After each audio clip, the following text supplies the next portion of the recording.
G'day everyone, welcome to another episode of the Purple Coloured Glasses. We'll be going through Freo's disappointing loss against Gold Coast and how my tips went for round 9. So, how to go for round 9, 5 out of 9.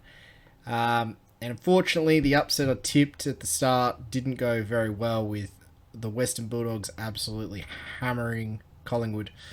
I saw Scott Pendlebury was a laid out, but I didn't really catch that. That probably would have impacted me changing my tip. But really, I probably should have gone with the Dogs beforehand. Collingwood looked like they've hit a bit of a flat spot, and probably regressing back to where they probably were predicted to be at the start of the year.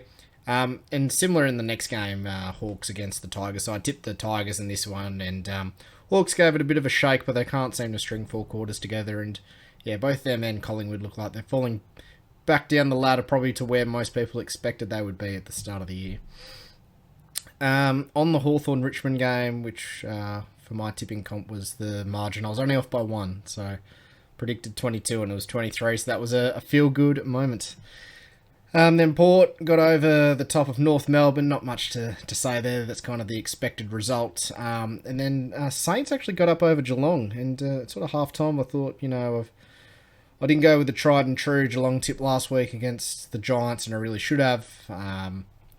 And this game against St Kilda, I thought the Saints were definitely a chance, but Geelong seem to always get up in these types of games, and they got a really good record against St Kilda. But Saints just came out of the blocks in that third quarter and put 7 goals on, and that ended up being enough for them to get over the line. Maybe this is the year Geelong drop off. We say that every year though, but who knows? Some of their guys, particularly in the midfield, they don't look as potent. I think down back they've still got some good players like Stewart, Atkins, the new guy they got down there, DeConing, looks quite good as a young player. And up forward they've still got Hawkins and Cameron, but I think their midfield is not as dominant as it's been in previous years to get them that service. Then Sydney expectedly smacked Essendon. All the talk again is about how bad Essendon are and stuff. I don't think things are going to change much for the Bombers. There was a lot of celebration last week for beating a Hawthorn team, which isn't really good either. I get it, they're rivals, and no, I don't really never spent much time in Melbourne, so I don't really understand like how fierce those two teams are as rivals. But maybe they just got up for that one game because of that prior history, but yeah, I don't see them winning many games this year. Brisbane, a bit of an arm wrestle with Adelaide for a couple of quarters here. I think it was first half, it was relatively close, and then Brisbane just put the foot down and not shut the ton again. They're looking very dangerous, and this is without McStay and Danaher. So they could get a bit more dangerous as the year goes on and some of those guys come back. This week was definitely one where Brisbane and Melbourne sort of distanced themselves, I think, from the pack. Not only on the ladder, but just from their performances as well.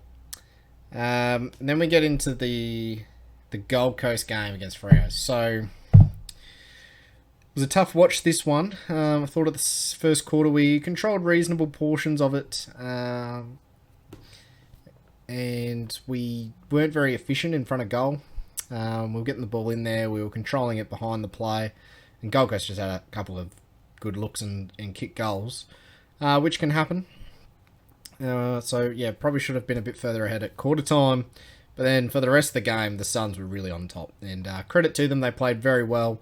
I thought they played the conditions very well, the wet weather, humid type conditions. I didn't bucket down rain, but it was just wet, slippery. I think it's light rain through the second quarter onwards. We had 60 odd inside 50s to 30, and I think the real difference, and I'm glad Longmuir pointed this out at full time in the press conference, was the forward line was just not existent. So Gold Coast would go forward, and they had half the inside 50s. You had Chol or Casbolt crashing a pack, and you had Smalls around to try to pick the ball up, and they just put it forward for another stoppage inside 50, a behind, or a goal, which in those sorts of conditions, that's all you really need to do, and try to get some territory. Freo, we seem to bomb it in long, which isn't necessarily the worst thing in this type of conditions. But there'd be like three Gold Coast blokes standing by themselves, and they it looked like they had a clear strategy as well to just spoil the ball a lot. So they weren't going for marks as much, just play the percentages, get a 10-15 metre spoil, and same their mids were aware of this as well, and they'd jump on it. Where some of our back line was trying to mark it all the time, they'd drop a mark and someone would pick it up and go with it. So there was a bit of that. I thought Lob and Tracy had pretty much no impact. Lob got a very easy goal right at the end, but the game was done and dusted by that point. Freddie got a nice goal, and I'm all up and about for feed Freddie, but not his greatest game. Schultz had a rare quiet game.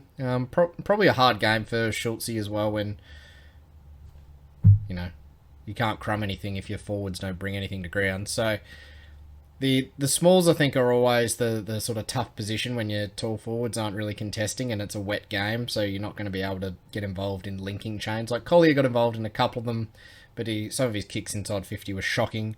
We're trying to play lace out football. We didn't adapt. I think you can still do it to an extent. I think maybe we over-handballed a bit as well, but yeah, just thought we didn't play the conditions very well. And our forward line was atrocious. So hopefully they get a bit of a bake. Longmuir also sort of indicated Switkowski and Walters would come in, so I think a few guys getting put on notice there.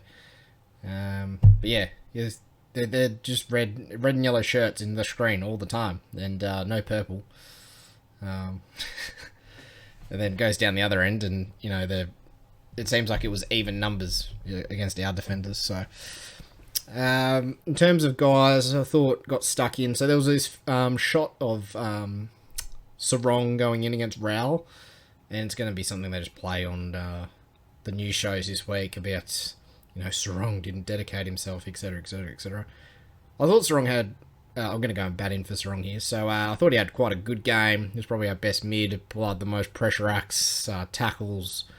He had one where he was beaten to the ball by a bigger, more physical player. Like Rowell's significantly taller, heavier player.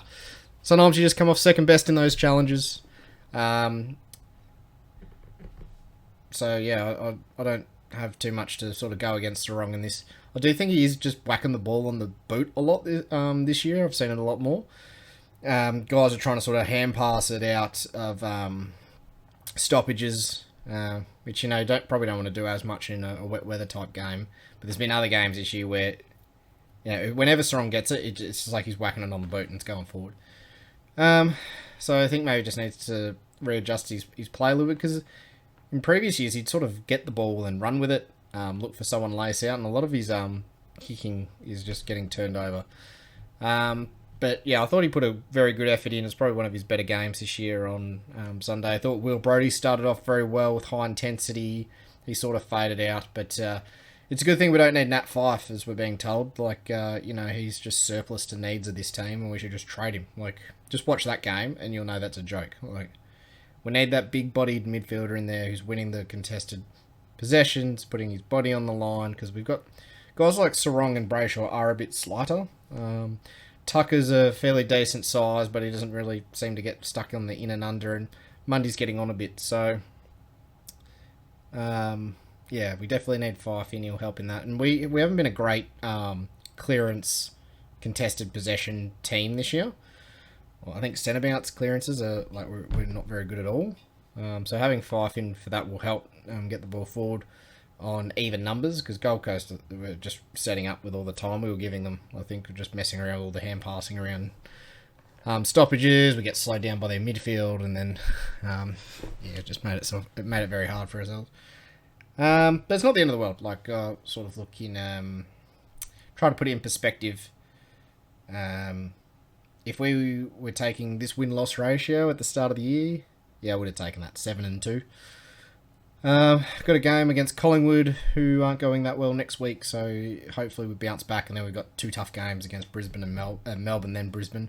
So it'd be good to really see where we're at after those games. I think we'll be halfway through the season then. We'll be we've got round 10, 11, 12. So just over halfway, we'll get a good gauge of where we actually sit against some of the better teams. So yeah, I think Gold Coast are a bit better than some people are giving them credit. They've missed Ben King all year, and they're still getting it done. They've beaten now Carlton, Freo, and Sydney, so they've beaten some decent sides this year. So yeah,